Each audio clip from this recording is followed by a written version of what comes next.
Senhor esteja convosco. Anúncio do Evangelho de Jesus Cristo segundo Mateus.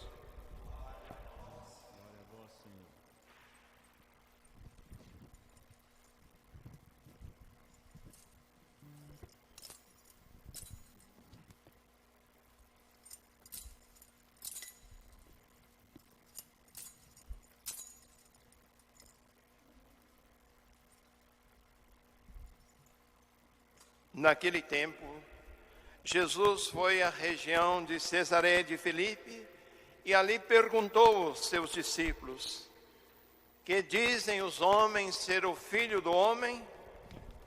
Eles responderam: alguns dizem que é João Batista, outros que é Elias, outros ainda que é Jeremias.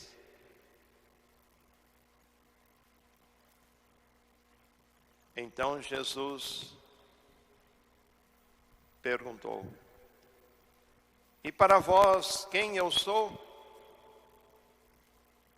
Simão Pedro respondeu: tu és o Messias, o Filho do Deus vivo. Respondendo, Jesus lhe disse: feliz és tu, Simão, filho de Jonas, porque não foi um ser humano que te revelou isso, mas o meu Pai que está nos céus.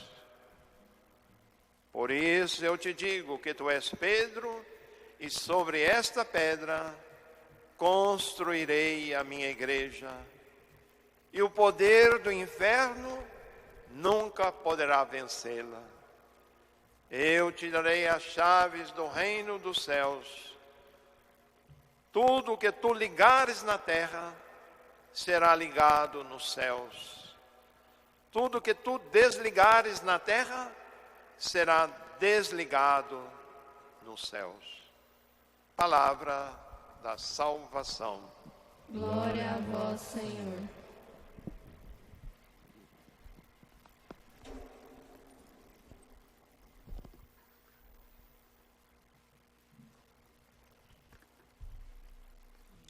Caríssimos irmãos e irmãs que nos acompanham, nós celebramos hoje a festa destes dois apóstolos, duas colunas da igreja, Pedro e Paulo, que certamente uniram sua vida e seu destino ao Mestre e Senhor Jesus Cristo. O Evangelho que nós acabamos de ouvir nos apresenta aquilo que nós podemos chamar de crise de Cesareia de Filipe. Crise. Crise nem sempre é ruim, é preciso dizer de antemão. Aliás, boas crises dão-nos boas respostas. Crise vem de crisol, de purificar. Nós precisamos muitas vezes estar em crise. Alguns que me ouvem agora podem achar que eu enlouqueci, talvez. Mas uma crise não é de toda ruim. Com grandes questões nós podemos chegar a grandes respostas.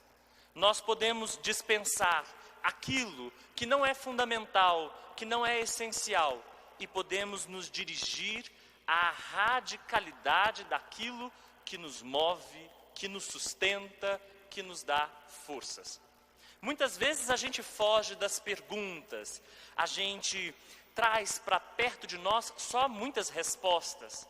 Tem gente que tem resposta para tudo e que sabe tudo e não deixa a pergunta cavar fundo em sua alma o que ela precisa cavar. Uma pergunta boa atinge o núcleo, vai no cerne, e no nosso coração ela pode provocar também o bem. Vejam, é por causa de grandes crises que a gente vai se liberando de penduricalhos que a gente vai colocando na nossa fé. Nós vamos colocando tanto anexo, tanta coisa superficial, vamos entulhando a vida e é preciso, de repente, parar e olhando para todo esse entulho, questionar o que aí serve, o que não serve mais, como seguir adiante, que caminhos tomar, que caminhos retomar e às vezes que caminhos interromper. Jesus era um homem das grandes perguntas. Por mais que nós tenhamos o transformado num homem só de respostas, Jesus faz questões que atravessam fundo. Por isso, Cesareia de Filipe é um lugar de crise para os que seguem Jesus. Porque muitas vezes o seguimento de Jesus pode ser um segmento assim, inconsciente. Pode ser um segmento feito sem maturidade e sem maturação. Pode ser um segmento feito por hábito. Um segmento feito por costume, mas não feito com o coração. Muita gente pode seguir Jesus com os pés, mas não com a adesão do coração. É muito comum ver isso ainda hoje. Igrejas muito cheias, quando era época de encher-se igrejas. Igrejas abarrotadas, rincões lotados, mas o seguimento de Jesus, esse é exigente e exige que a gente pare e pergunte, ou responda à pergunta que ele mesmo nos coloca. E a pergunta que Jesus coloca em Cesareia de Filipe é esta: quem os homens dizem que eu sou? Parece uma pesquisa de campo, mas na verdade Jesus está interessado em saber como a sua missão, como as suas palavras e obras têm sido entendidas e compreendidas pela multidão. Os discípulos dão muitas respostas. As respostas são nomes de profetas. Dizem que é João Batista, que é Elias, que é Jeremias ou outro dos profetas. Isso não é mal. Significa que Jesus está em alta conta com o povo. Significa que Jesus é reconhecido entre os profetas. Mas, embora não seja mal, ainda não é tudo. Porque Jesus não é só um profeta. Jesus é aquele que plenifica toda a profecia. Será que há alguém dentre aqueles que seguem Jesus que de fato compreende o que é a sua missão e que se deixou atravessar por ele e que agora, diante dessa pergunta, consegue dar uma resposta existencial? Em Cesareia de Filipe. Esse nome parece também desimportante, mas não é. Uma cidade distante de Jerusalém e, portanto, distante do templo, distante dos fariseus e do seu fermento. Antes desse evangelho, Jesus mesmo alertou os seus discípulos: cuidado com o fermento dos fariseus. O fermento dos fariseus é a hipocrisia. Eles são bons em falar, mas em praticar, não. É afastado desse fermento dos fariseus, afastado do templo, do centro religioso, que Jesus faz a pergunta radical. Cesareia de Filipe tem esse nome porque é cidade do César. E onde há cidade do César, há culto ao imperador. E onde há culto ao imperador, o imperador é reconhecido como Deus ou como filho de Deus. É nessa cidade, distante do fermento dos fariseus e num lugar onde se presta culto ao imperador como Deus, é que Jesus dirige a sua pergunta aos discípulos: quem vocês dizem que eu sou? Essa é certamente a pergunta radical do cristianismo. Sim, porque ela não aceita nenhuma resposta teológica, ela não aceita uma resposta teórica, nem uma resposta filosófica. Ela só admite uma resposta existencial. na resposta, alguém não só diz quem é Jesus, mas também se diz. Se diz no caminho ou não. Se diz atravessado por Jesus ou não. Se diz transformado por Jesus ou não. Por isso a resposta não é qualquer coisa. Quem ousa responder quem é Jesus, acaba respondendo quem é, como discípulo, no seguimento de Jesus. Tem muita gente que acredita em um Jesus Cristo só espiritualizado. Um Jesus Cristo que não põe mão em política, que não mexe com questões sociais. E o seu segmento vai nessa direção. Só espiritualizado, desencarnado, muitas vezes aluado e sem perspectiva concreta. Muita gente acredita num Jesus só grande e notório. Um homem muito famoso, por sinal, que deixou insígnias e sinais também muito famosos. E o segmento vai nesse caminho. Numa admiração à distância. Numa admiração sem comprometimento. Pedro, uma das colunas que nós celebramos hoje, parece compreender quem é Jesus. E a sua resposta é: tu és o Messias, o Filho do Deus vivo. Eu tenho certeza que a gente poderia ficar aqui dias falando só dessa resposta de Pedro. Uma resposta bem fundamentada em sua fé, em sua experiência de Jesus. Pedro certamente se deixou atravessar por Jesus Cristo. E a sua resposta aponta para muito. Messias, ungido, aquele que salva, o esperado. Em Mateus, Jesus Cristo é o Messias de que as Escrituras sempre falaram. O evangelista se escandaliza tantas vezes porque está tudo ali, profetizado, e Jesus cumpre tudo. Mas muitos não o reconhecem. Então Pedro, quando diz Messias, está dizendo, atestando que Jesus é o esperado, aquele que veio para realizar todo o sonho de liberdade do povo. E ainda acrescenta, o Filho do Deus vivo.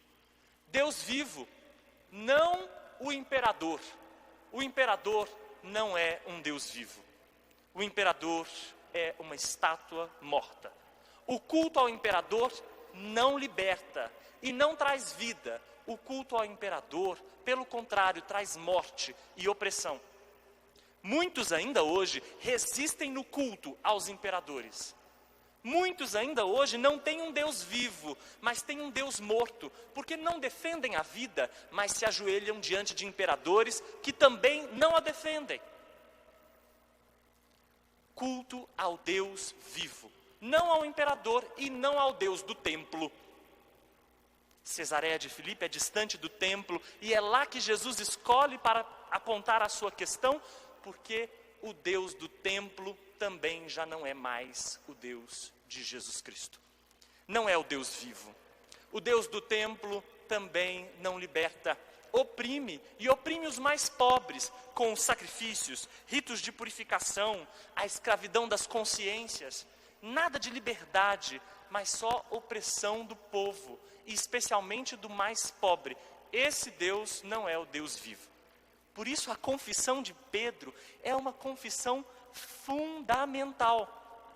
Que bom seria se nós também conseguíssemos, como ele, dar esta resposta. Tu és o Messias, o Filho do Deus vivo. A resposta é tão admirável que Jesus dirá que ela não vem dele, não vem de Pedro, vem do próprio Deus. A resposta é tão admirável que só pode ter sido revelada pelo próprio Deus. E aliás, é o que Mateus, o evangelista de hoje, diz em outra parte. Deus esconde dos sábios e grandes suas verdades, mas as revela aos pequeninos. Pedro é um pequenino, e é só do meio dos pequeninos, junto deles, que é possível dizer: tu és o Messias, o Filho do Deus vivo. Junto dos grandes, que também oprimem e matam, não é possível uma afirmação de fé cristã. Olhem isso. Junto dos grandes, que oprimem e matam, sejam no âmbito da religião, seja no âmbito da política, o cristianismo não é possível. Não é possível. Não acontece. Por isso, essa resposta é uma resposta que também nos engaja, se nós queremos seguir Jesus. E Pedro vai receber então, não só ele, mas toda a comunidade, o poder das chaves. Eu estou usando essa expressão, o poder das chaves, porque é assim que ela foi dita na tradição da igreja. Pedro é sempre mostrado como alguém que traz as chaves, como alguém que abre, como alguém que liga e desliga, alguém que traz consigo as chaves. Mas isso não é um poder. Jesus Cristo não dá poder. Jesus Cristo dá responsabilidade. E a chave não é para abrir os céus, mas para abrir o reino dos céus. E o reino dos céus não é algo que começa depois, é algo para começar já. O reino dos céus é o reino da misericórdia, é o reino da justiça, é o reino da construção da paz, é o reino de enxugar as lágrimas, de consolar os aflitos. Vocês lembram de alguma coisa que diz estas mesmas palavras? O sermão da montanha. O reino dos céus são as bem-aventuranças já vividas aqui, que começam a ser vividas aqui. E nós, enquanto igreja, juntamente com Pedro, ou quem representa Pedro, devemos abrir para todos o reino dos céus. Nós devemos ser sinal do reino dos céus onde formos. As chaves não estão só com Pedro, mas estão com a igreja, com toda a comunidade de fé que nós somos. Nós também somos chamados a atar e desatar. Aliás, a expressão mais feliz é atar e desatar, e não ligar e desligar. Atar onde? Atar onde as pessoas estão quebradas, atar onde as pessoas estão feridas. E desatar onde? Desatar aquilo que amarra, desatar aquilo que impede a caminhada, desatar aquilo que impede a vida, aquilo que aprisiona. É essa a missão da igreja. Eu pulei um versículo, foi proposital. O versículo também é fundamental hoje nesse evangelho. É o que Jesus diz para Pedro: tu és pedra, e sobre esta pedra eu edificarei a minha igreja. Como a gente não está com o texto no original, a gente não capta as nuances. O texto em grego usa duas palavras para falar pedra. Uma designa tijolo, pedra de construção. Outra designa terreno seguro. Pedra segura onde se dá um fundamento. Pedro, tu és pedra, pedra de construção da igreja. Pedro é uma pedra de construção para a igreja, mas todos nós somos pedras vivas do templo do Senhor. Todos nós somos pedras vivas da igreja de Cristo. Sobre esta pedra edificarei a minha igreja. Aí já não é mais Pedro, é a confissão que Pedro fez de que Jesus é Messias e Filho do Deus vivo. Jesus é Messias e Filho do Deus vivo. É essa a pedra fundamental de nossa fé. É sobre esta pedra que a igreja de Cristo está sustentada. E todos nós somos pedras, tijolo dessa construção que é a igreja. Paulo também é uma pedra dessa construção. Paulo é uma coluna, como nós já dissemos. Um homem que também foi transformado por sua experiência de Jesus Cristo. E Paulo não viveu com Jesus na carne. Paulo fez uma experiência do ressuscitado. Uma experiência que derrubou ele dos seus orgulhos, das suas vaidades, da sua prepotência. Paulo não caiu de cavalo, Paulo caiu em si.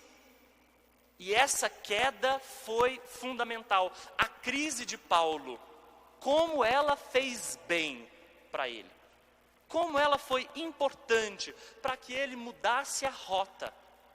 E essa mudança foi uma mudança que o levou a juntar a sua vida à vida do Cristo e ser um exemplo missionário para a igreja. Pedro e Paulo formam uma unidade.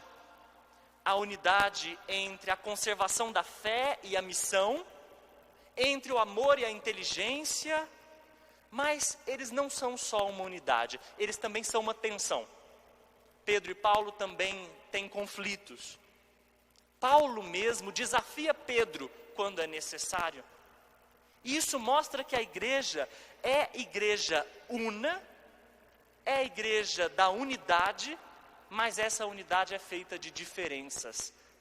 Essa unidade é feita na diferença de cada um, na peculiaridade de cada um, e cada um é fundamental para essa construção. Eu acho tão interessante notar como os nomes no judaísmo têm muita importância. Os nomes dizem quem as pessoas são.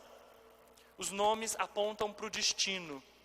Uma mudança de nome é sempre uma mudança de destino. Esses dois homens mudaram de nome. Saulo. Saulo vem de Saul. Saul é um rei. Saulo certamente era um representante do dogmatismo, tinha uma reflexão apurada, mas era exigente, perseguidor dos cristãos, intolerante e perseguiu os cristãos como uma seita. Ao mudar de nome, Paulo se transforma radicalmente em alguém que persiste na fé e aguarda como quem venceu o bom combate. Pedro, Simão, Shimon, também um homem turrão, duro, homem deselegante, pescador, duro na sua mentalidade. Esse homem vai ser uma das pedras de construção da igreja e vai representar a unidade na comunidade. Infelizmente, a nossa igreja nem sempre é a igreja que tem como pilares Pedro e Paulo. Muitas vezes a nossa igreja é a igreja de Saulo e igreja de Simão. Muitas vezes a nossa igreja é a igreja dogmática demais, excessivamente presa às suas próprias verdades, autorreferencial, sem abertura ao diferente, custa a sair de si e por isso também precisa transformar-se de igreja de Saulo em igreja de Paulo. Muitas vezes a nossa igreja também é igreja de Simão, uma igreja fechada em sua mentalidade e outras tantas, mais pedra de tropeço do que de construção de um mundo novo. E por isso ela precisa passar a ser igreja de Pedro. Mas, sobretudo, a igreja é a igreja de Jesus Cristo. E por isso a gente não pode esquecer a pergunta: quem eu sou para você? Pergunta Jesus. Quem você diz que eu sou? A resposta de Pedro já foi dada. A resposta de Paulo já foi dada. A resposta de ambos é importante. Mas e a sua resposta? É qual? Quem é Jesus para mim? O que ele significa? E como eu estou comprometido com o seu seguimento? Amém.